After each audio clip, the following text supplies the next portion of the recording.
কেন শিক্ষাঙ্গনে আবার নতুন করে জবাই করো স্লোগান দেওয়া হবে? যেই প্রিন্সিপাল শিক্ষার্থীদের পাশে না দাঁড়িয়ে ওই সন্ত্রাসীদের পক্ষে দাঁড়াচ্ছে, সেই প্রিন্সিপাল কোনোভাবেই তেজগাঁও কলেজে থাকতে পারে না। বাংলাদেশে জুলাই গণঅভ্যুত্থানের পর শিক্ষাঙ্গনে এই তেজগাঁও কলেজে যে সাকিব হত্যাকাণ্ড হয়েছে, এটা হচ্ছে প্রথম হত্যাকাণ্ড।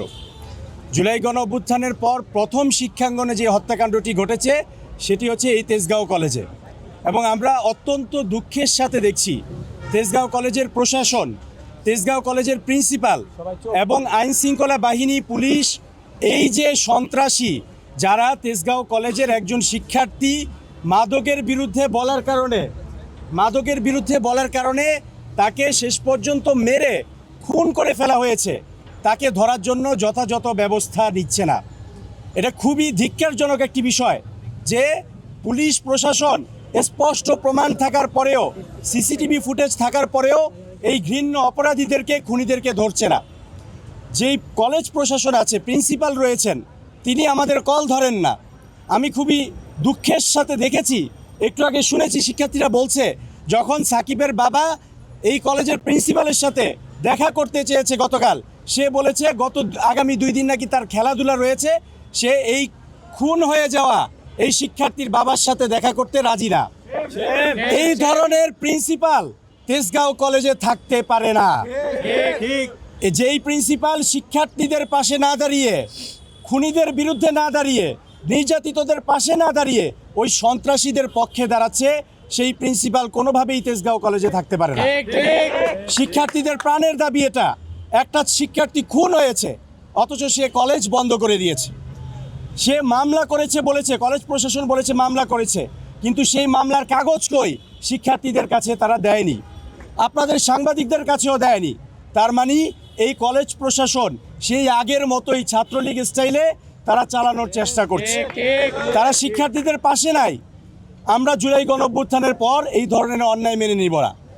আমরা যারা এই এলাকাবাসী আসি, আপনারা জানেন যে এই ফার্মগেট এলাকায় এই তেজগাঁও কলেজে ওই আওয়ামী লীগ আমলে সেই খুনের দণ্ডপ্রাপ্ত, ফাঁসির দণ্ডপ্রাপ্ত আসামি আসাদুজ্জামান খান কামাল এবং ইরানের নেতৃত্বে কিভাবে এই জায়গায় ত্রাসের রাজত্ব কায়েম করা হয়েছিল। এখন যদি কেউ আবার একই স্টাইলে নতুনভাবে সন্ত্রাসের রাজত্ব কায়েম করতে চায়, আমরা যারা জুলাইয়ের ছাত্র জনতা আছি আমরা তাদেরকে প্রতিহত করব। এটা স্পষ্ট ঘোষণা। আপনারা দেখেছেন যে দেশের পরিস্থিতি কি, দেশের জনগণ পরিবর্তন চায়, কিন্তু কিছুদিন আগেই দেখেছেন যে শরীফ ওসমান হাদি, যিনি বাংলাদেশের মানুষের কণ্ঠস্বর হয়ে উঠেছিলেন, সেই শরীফ ওসমান হাদিকে কিভাবে একেবারে কাছের থেকে এসে গুলি করা হয়েছে। এবং আমরা জানি এই শরীফ ওসমান হাদির খুনিরা বাংলাদেশের যে আওয়ামী ফ্যাসিবাদের দোসররা আছে, প্রশাসনে আছে, সচিবালয়ে আছে, তাদের সহযোগিতা ছাড়া তারা এই খুনিরা পালাতে পারে নাই। এই ঢাকা থেকে বের হওয়ার রাস্তা 4-5টা, সেই 4-5টা রাস্তায় যদি আইনশৃঙ্খলা বাহিনী সঠিকভাবে টহল দিত এবং যেসব সীমান্ত আছে সেই কয়েকটা সীমান্তে যদি টহল দিত, তাহলে ভয়েই তো এই খুনিরা পালানোর সাহস করতো না। সুতরাং এটা স্পষ্ট, এই শরীফ ওসমান হাদির খুনিরা স্পষ্টভাবেই প্রশাসনের সহায়তা নিয়েই তারা পালিয়েছে। আমরা স্পষ্টভাবে বলতে চাই যে আগামীর বাংলাদেশ শহীদ আবরার ফাহাদের বাংলাদেশ, ওসমান হাদিদের বাংলাদেশ। এই বাংলাদেশে আবার নতুন করে কেউ শিক্ষাঙ্গনে, শিক্ষা প্রতিষ্ঠানে সন্ত্রাসের রাজত্ব কায়েম করবে, সেটা আমরা কোনোভাবেই মেনে নিব না। আপনারা দেখেছেন, শেষে একবারে সংক্ষেপে বলতে চাই, দেখেন একবারে স্পষ্ট কথা, বিএনপি ছাত্রদল তাদের সাথে আমাদের কোনো বিরোধিতা নাই, জামাত শিবিরের সাথেও কোনো বিরোধিতা নাই, অন্য কারোর সাথে কোনো বিরোধিতা নাই। জুলাই গণঅভ্যুত্থানে একটি সুন্দর ন্যায় বিচারের বাংলাদেশের জন্য আমরা সবাই মিলে লড়াই করেছি যে একটি ন্যায় বিচারের বাংলাদেশ আমরা করব। সুতরাং এই যে ছাত্রদল, রাকিব নাসির ভাই, তাদের সাথে বহু আন্দোলন আমি করেছি, তাদেরকে আমি স্পষ্টভাবে বলবো, এই সন্ত্রাসী যারা আছে, ছাত্র দলেরও যারা মুখ খারাপ করছে, নাম খারাপ করছে, তাদেরকে আপনারা দ্রুততম সময়ের মধ্যে আপনারা বহিষ্কার করেন এবং প্রশাসনকে বলবো তাদেরকে গ্রেফতার করেন।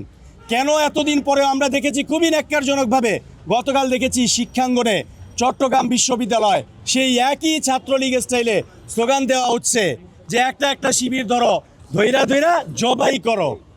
এই স্লোগানগুলো দিত আওয়ামী লীগ, ছাত্রলীগ কেন শিক্ষাঙ্গনে আবার নতুন করে জবাই করো স্লোগান দেওয়া হবে? এটা তো কখনো হতে পারে না। সুতরাং এই যে শিক্ষার্থী যারা আছে তারা কাউকে ভয় করে না।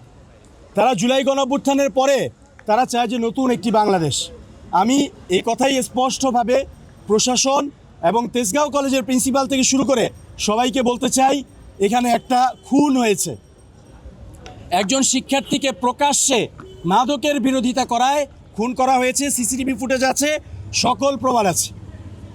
আপনারা যদি গ্রেফতার না করেন, আমরা এলাকাবাসী সহ শিক্ষার্থীরা সহ আন্দোলন গড়ে তুলব এবং আপনাদেরকে বাধ্য করব এদেরকে গ্রেফতার করার, ন্যায় বিচার প্রতিষ্ঠা করার।